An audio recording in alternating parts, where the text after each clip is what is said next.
First reading, a reading from the book of Exodus, chapter 22, verses 20 to 26. You will not molest or oppress aliens, for you yourselves were once aliens in Egypt. You will not ill treat widows or orphans. If you ill treat them in any way, and they make an appeal to me for help, I shall certainly hear their appeal. My anger will be rose and shall put you to the sword.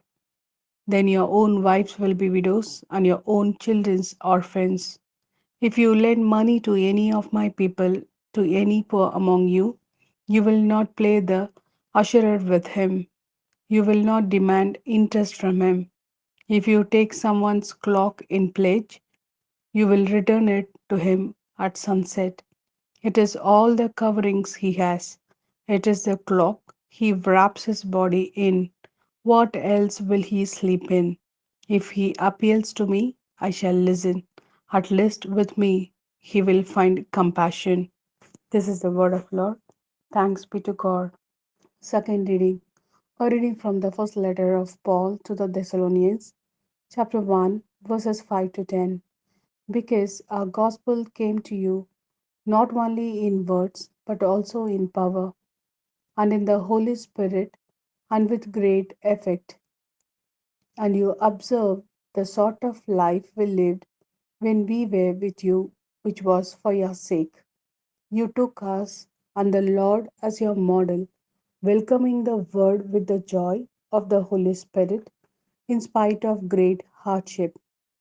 And so you became an example to all believers in Macedonia and Achaia, since it was from you that the word of the Lord rang out, and not only throughout Macedonia and Achaia, for your faith in God has spread everywhere.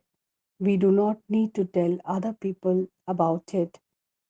Other people tell you how we started the work among you, how you broke with the worship of false gods when you were converted to God and became servants of the living and true God.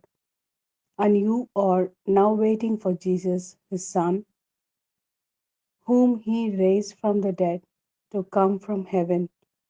It is he who saves us from the retribution which is coming. This is the word of Lord. Thanks be to God. A reading from the Gospel according to Matthew, chapter 22, verses 34 to 40. But when the Pharisees heard that he had silenced the Sadducees, they got together and put him to the test.